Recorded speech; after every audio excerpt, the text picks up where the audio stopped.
साक्षी और अजपाचप पर चर्चा चल रही थी।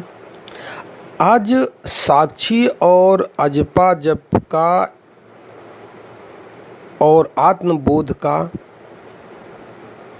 एक उदाहरण आपके सामने कहानी के रूप में प्रकट करूंगा कि उससे शायद साक्षी और अजपा आपको समझ में। अजपा तो आप समझ गए होंगे, अब साक्षी समझना है। साक्षी के विषय में मेरे गुरुदेव भगवान श्री एक कहानी सुनाया करते थे। किसी पहाड़ी की चोटी के ऊपर एक सन्यासी आंखें बंद किए खड़ा हुआ है। गांव के 3 चरवाहे पहाड़ी के नीचे अपनी भेड़ें चरा रहे थे। उनमें आपस में यह विवाद होने लगा कि यह सन्यासी सांझ ढले पहाड़ी के ऊपर क्या कर रहा है।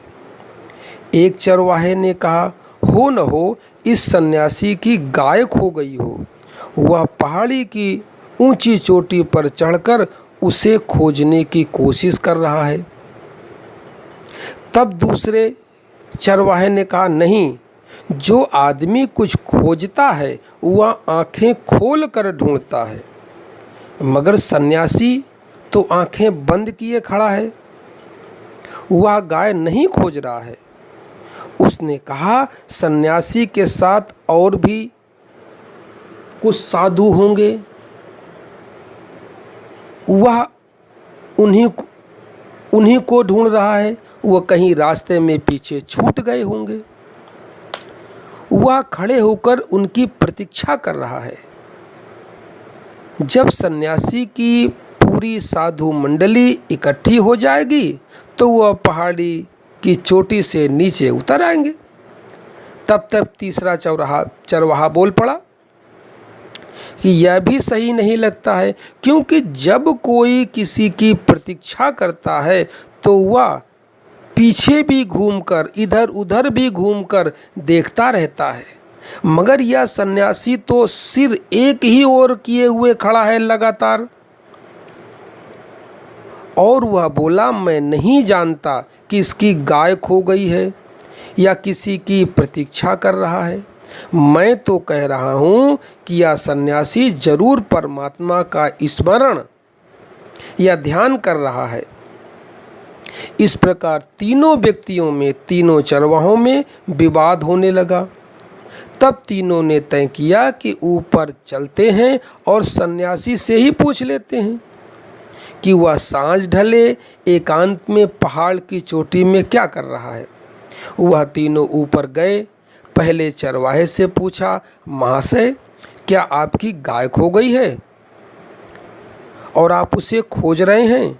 सन्यासी ने आंखें खोली और कहा, गाय से मेरा क्या लेना देना? गाय तो गाय है, मेरे पास तो कुछ भी नहीं है, तो खोएगा क्या? मैं खाली हाथ आया हूँ, खाली हाथ ही विदा हो जाऊंगा। इस समय भी मेरे हाथ खाली ही हैं, अतः कुछ खोजने का तो सवाल ही नहीं है, तो खोजने का प्रश्न ही नहीं उठता है। खोया क्या हमने, जब मेरे हाथ में कुछ था ही नहीं, खाली है, तो खोएगा क्या? और जब खोएगा नहीं तो मैं ढूंढूंगा क्या? अभी तक मैं स्वयं को ही नहीं खोज पाया हूं, तो दूसरे को क्या खोजूंगा? फिर दूसरा चरवाहा बोला, महाशय, क्या आपके अन्य मित्र कहीं पीछे छूट गए हैं और आप उन्हीं की प्रतीक्षा कर रहे हैं? अब सन्यासी बोला, इस संसार में न कोई मेरा मित्र है न कोई मेरा शत्रु है। जब किसी का कोई मित्र होता है तो ही उसके शत्रु बनते हैं, और जब किसी का कोई शत्रु होता है तो ही उसके मित्र बनते हैं। मित्र शत्रु एक दूसरे के आपस में ऐसा लिंक है दोनों का कि ये एक ही सिक्के के 2 पहलू हैं, एक दूसरे के बिना रह ही नहीं सकते हैं। मेरा न तो कोई मित्र है और न ही मेरा कोई शत्रु है। मैं किसी की प्रतीक्षा नहीं कर रहा हूँ। इस संसार में क्या कभी कोई किसी की प्रतीक्षा करके या खोज करके उससे मिल सकता है? यहाँ तो स्वयं से ही मिलना हो जाए, यही बहुत बड़ी बात है। दूसरा यहाँ कहाँ मिलता है? अभी मैं को नहीं मिला हूँ, यहाँ मैं किसी की प्रतीक्षा नहीं कर रहा हूँ।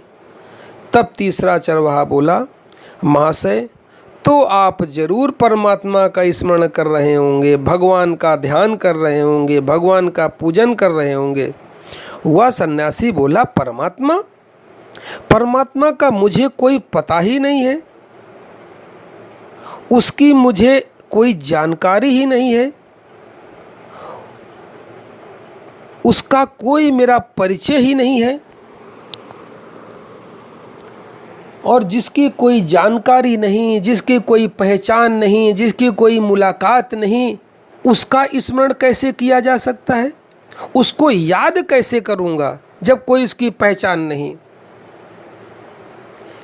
और यदि मुझे परमात्मा का पता चल जाता तो मैं उसको याद क्यों करूँगा? अरे पता चल गया तो चल गया।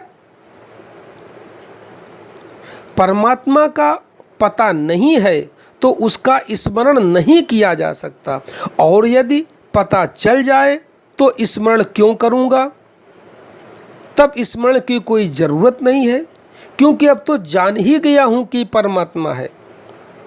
इस प्रकार सन्यासी ने कहा, मैं किसी का स्मरण भी नहीं कर रहा हूँ।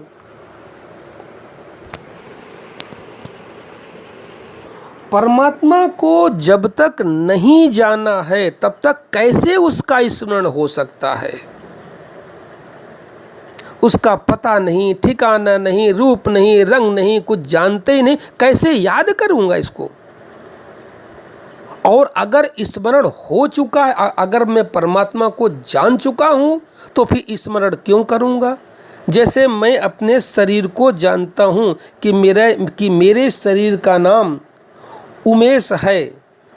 अब मैं जान गया हूं कि मैं ऊपरी ये जो शरीर का भाग है इसका नाम उमेश है, इस शरीर रूपी पिंड का नाम उमेश है। मैं अगर जान जाऊंगा तो मैं उमेश का स्मरण क्यों करूंगा? अरे मैं जानता हूं कि मैं उमेश हूं, तो स्मरण का लाभ क्या?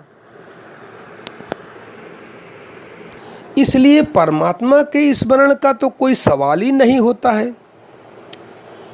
अब सन्यासी के द्वारा इस प्रकार के कहे जाने पर तीनों एक साथ बोल पड़े कि महाशय, तो फिर आप यहाँ पहाड़ी पर एकांत चोटी में खड़े होकर के आखिर कर क्या रहे हैं? तब उस सन्यासी ने बड़ी रहस्य से भरी बात कही कि मैं कुछ नहीं कर रहा हूँ, मैं सिर्फ जाग करके सजगता पूर्वक यहाँ खड़ा हूँ। मैं कुछ कर ही नहीं सकता हूँ, बस साक्षी की तरह खड़ा हूँ।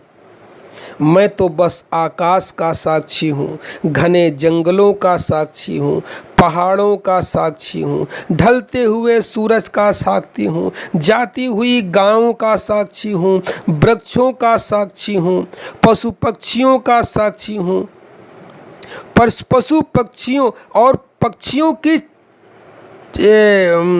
आवाज़ चहचहाहट का साक्षी हूँ, हवाओं का साक्षी हूँ, गिरते हुए पत्तों का साक्षी हूँ। मैं तो मात्र साक्षी हूँ, और तुम सब खड़े हो, तुम्हारा भी मैं साक्षी हूँ, और इसके साथ साथ मैं अपना भी साक्षी हूँ। मैं तो मात्र साक्षी की तरह यहाँ खड़ा हूँ। मैं पूरी प्रकृति का साक्षी, उसमें जो कुछ भी हो रहा है सबका मैं गवाह हूँ, मात्र साक्षी की तरह खड़ा हूँ।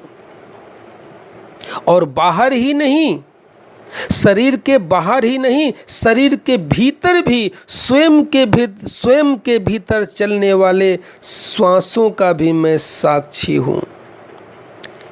इस प्रकार तीनों ने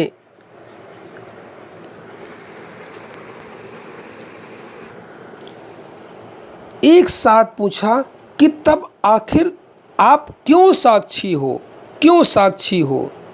तब सन्यासी बोला, यह तो तुम केवल स्वयं साक्षी होकर खड़े हो जाओ, तभी तुम जान सकते हो कि साक्षी क्या होता है।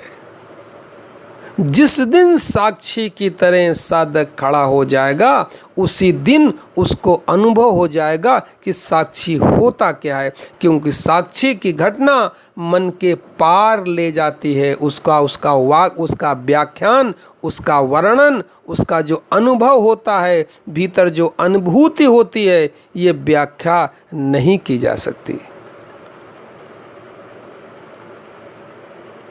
तो मित्रों, काफ़ी समय से साक्षी पर चर्चा हो रही है। अब मैं चाहता हूं कि अब वक्त आ गया है, समय आ गया है कि इसको प्रयोग के रूप में कैसे ढाला जाए। हालांकि काफ़ी कुछ स्पष्ट हो गया है, मगर प्रयोग के रूप में कैसे ढाला जाए, तो अब मेरी अगली जो वीडियो पड़ेगी, अगली जो चर्चा होगी, वो साक्षी के प्रयोग के ऊपर होगी। मगर इसके लिए पहले मेरे जितने 3-4 कैसेट हमने साक्षी की, अजपा की डाली हैं, इनको सुनना ज़रूरी है। और एक बार सुनने से नहीं होगा, 2-2, 3-3 बार सुनने का आप प्रयास करेंगे। कुछ मैंने समझाने का प्रयास किया है। ना समझाने वाली चीज़ को देखिए, समझिएगा, ना समझाने वाली चीज़ को भी मैंने कुछ समझाने का प्रयास किया है। और आप भी ना समझने वाली चीज़ को समझने के लिए कुछ प्रयास लगाइएगा, जोर लगाइएगा। जब दोनों का तालमेल बैठ जाएगा, तब थोड़ा थोड़ा भीतर अनुभव घटित होना शुरू होगा। तो अभी तक ये चर्चा हुई, इसको प्रयोग के रूप में कैसे ढालना है, लगातार मैं वीडियो ऑडियो डालता रहूँगा। आप उसको सुनते रहें, आगे बढ़ते रहें। अगली वीडियो डालते ही आपको सूचना मिल जाए, इसके लिए मेरा चैनल अभी सब्सक्राइब करिए, बेल आइकन दबाइए और अगली वीडियो, अगली चर्चा का इंतज़ार करिए। धन्यवाद। कोई कमेंट हो तो आप कमेंट बॉक्स में लिखिए या सीधे फ़ोन करिए 9897727441। स्वामी अंतर्ध्यान। नमस्कार, धन्यवाद।